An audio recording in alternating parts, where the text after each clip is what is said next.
Ano po kasi ang probinsya ng Cagayan, Provincial Agricultural and Fishery Council po ay kasama sa finalist sa ating Gawad Saka Search for Outstanding Agricultural and Fishery Councils. So, finalist, so ibig sabihin na tumatailalim po siya sa evaluation ng isinumiti nilang mga documentary report and yung principal na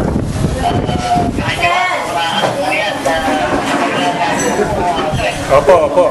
Ganun nga po. Pagkatapos naming i-evaluate po lahat ng mga documentary requirements na sinubmit nila at na-determine po namin na isa sila sa mga finalist.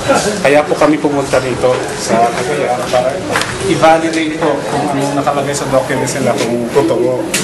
Kaya nandito po kami sa Ballesteros kasi isa pong napiling lugar na kung saan titingnan namin yung mga projects na nabanggit nila sa aming interview kahapon. Ano po, one week po kayo, galing ng BA Manila? Yes po, opo. So after Ballesteros, ano po yung mga lugar na pupuntahan po natin yung validation? Galing po kami sa Alcala, tapos punta kami dito sa Ballesteros, at maya-maya po ay baka punta kami ng Apari. At saka, actually, sa totoo lang po, kasamang yung municipality ng Gonzaga, isa rin po siyang finalist dun sa kategory naman po ng municipal. So sa Municipal Agricultural and Fishery Councils po, ang Gonzaga ay isa sa mga finalist.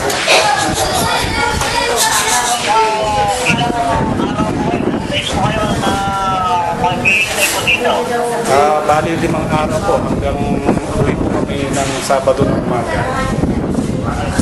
After validation, sir, magpapalabas na po tayo ng result or it will take time bago tayo makapagpalabas ng resulta?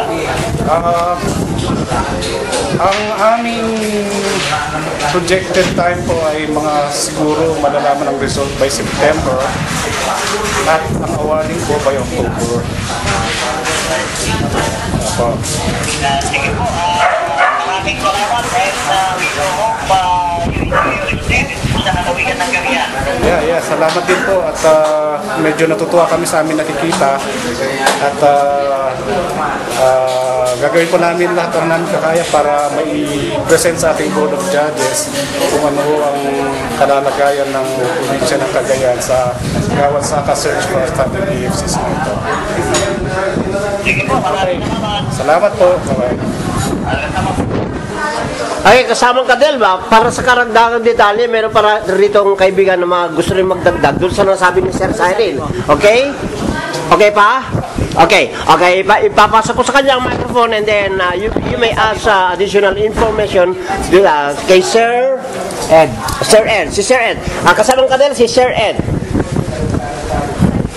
Hello, magandang hapon po. At sa mga tagapakinig ng inyong malaganap na istasyon ng radyo. Opo. Sir, anong full name natin, sir? Ako si Ed Garcia. Ed Garcia po. Kasama po kayo sa PIC? Opo. Kasama ko si Mr. Cyril. So, ano yung specific na ini-evaluate naman po yung pag-QM? Magkasama po kami sa isang team po kami actually. Nabanggit na po kanina yung MAPSI po ng Cagayan at yung MAPSI, Municipal Agricultural and Fishery Council ng Gonzaga. Kahapon po natapos na po at hanggang ngayon yung aming evaluation, tinutuloy namin evaluation, field evaluation sa MAPSI ng Cagayan. Kaya nga po kami naglilibot sa mga natatanging proyekto na isinagawa o sinasagawa ng nasabing konseho ng Cagayan. At so far, maganda naman po ang naging assessment namin at hopefully maipipresenta po namin ng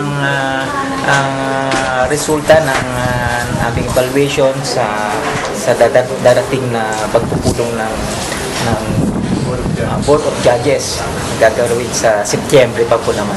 Opo. At bukas po, tutuloy kami sa Gonzaga para isagawa rin yung evaluation yung sa MAPC category.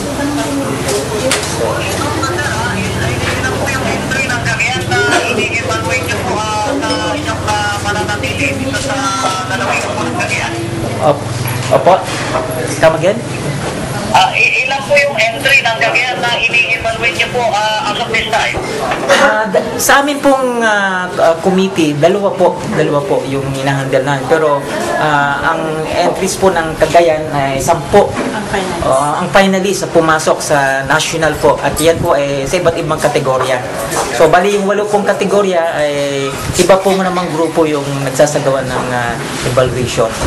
Sa katunayan po, may mga iba kaming nakasabay na